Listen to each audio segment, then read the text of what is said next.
Halo adik-adik, apa kabar semuanya? Semoga kalian baik-baik saja ya.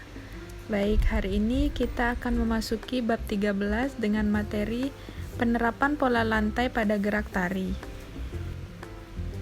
Dengan peta konsep pembelajaran yaitu unsur pendukung tari tradisional mencangkup tata rias dan tari tradisional, properti tari tradisional, pola lantai tari tradisional, iringan tari tradisional, hingga penerapan pola lantai pada gerak tari.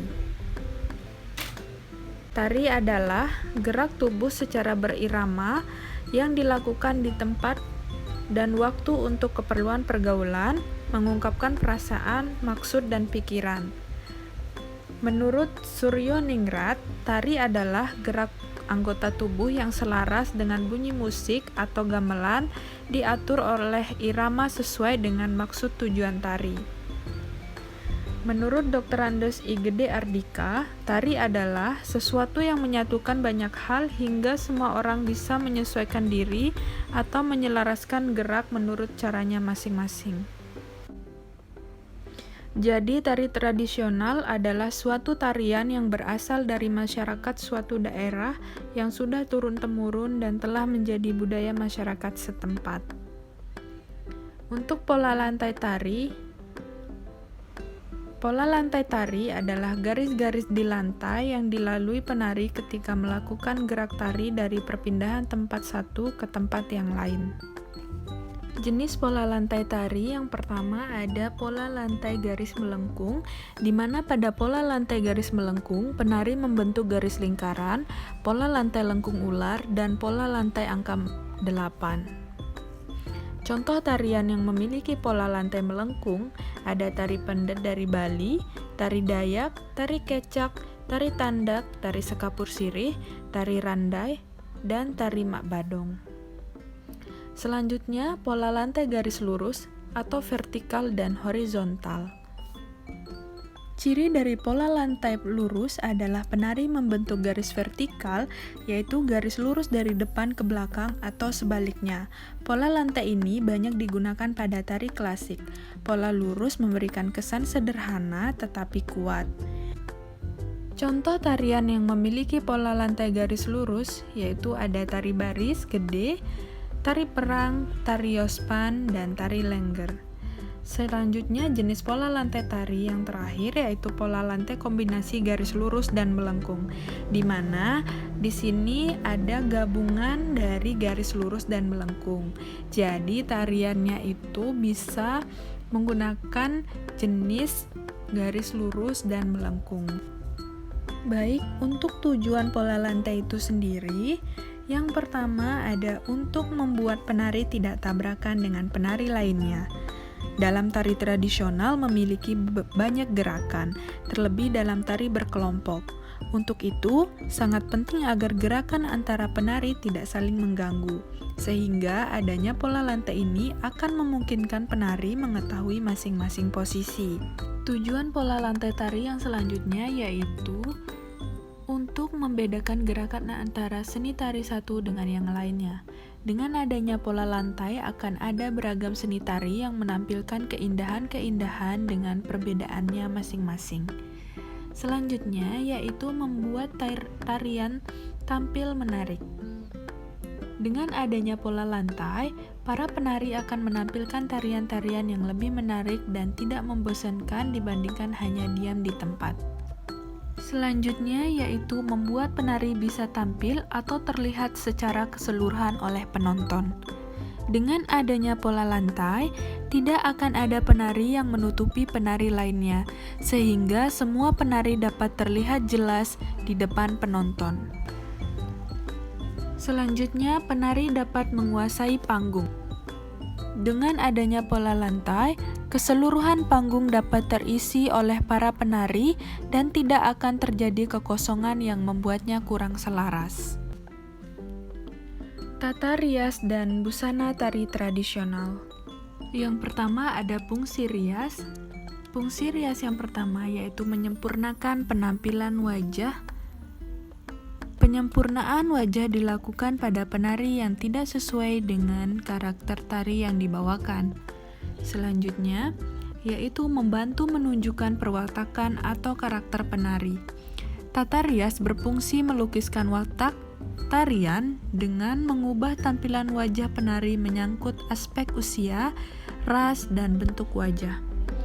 Selanjutnya, memberi efek gerak pada ekspresi wajah seorang penari di atas panggung.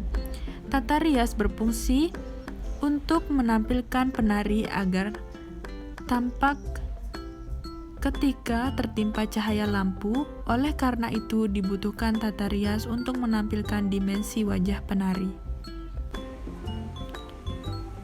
Memperjelas garis-garis wajah penari untuk mengekspresikan gerak-gerak tari. Fungsi garis tidak sekedar menegaskan, tetapi juga menambahkan sehingga terbentuk tampilan yang berbeda dengan wajah asli pemain. Selanjutnya, memberi nilai tambah keindahan tari.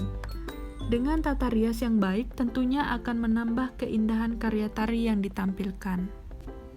Selanjutnya, yaitu fungsi busana tari tradisional. Yang pertama, untuk memperjelas tema tari. Tata busana untuk keperluan pementasan tari biasanya dirancang khusus sesuai dengan tema tariannya.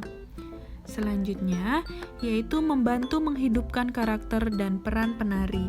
Artinya, busana yang dikenakan penari sudah menunjukkan siapa dia sesungguhnya, umurnya, kebangsaannya, status sosialnya, dan kepribadiannya. Fungsi selanjutnya ada membantu ekspresi penari dalam melakukan gerak tari. Artinya, penari harus dapat membawakan tari tanpa terganggu oleh busananya. Selanjutnya, ada memberikan nilai tambah pada segi estetika dan etika. Tarian yang dibawakan dengan tata busana yang baik tentunya akan lebih indah dan menarik untuk disaksikan. Selanjutnya ada properti tari tradisional. Yang pertama, jenis properti ada dua, yaitu set properti, yaitu media atau alat pertunjukan yang digunakan pada panggung berupa peralatan yang mendukung pada sistem suatu pertunjukan. Hal ini untuk memudahkan suatu pertunjukan dalam mengungkapkan setting situasi dan kondisi yang diinginkan. Misalnya, panggung, lighting, set lampu, background, dan lainnya. Selanjutnya ada hand property, adalah media atau alat yang digunakan pelaku tari pada sebuah pertunjukan yang berfungsi sebagai alat pendukung pada suatu karakter yang akan dimainkan. Misalnya, selendang, keris, topeng, payung, tombak, panah, piring, sapu tangan, dan lainnya. Fungsi properti tari tradisional yang pertama ada penggambaran tema tarian, yang kedua memperjelas gerakan dan karakter, yang ketiga menambah keindahan gerak. Selanjutnya yaitu tata iringan tari tradisional.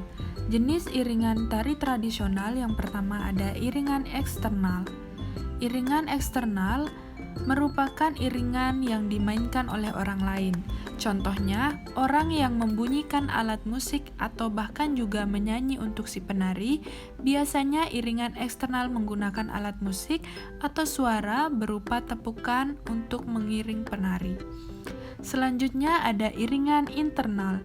Iringan internal yang berasal dari penari itu sendiri dengan menggunakan tepuk tangan atau lonceng pada kaki atau menggunakan suara.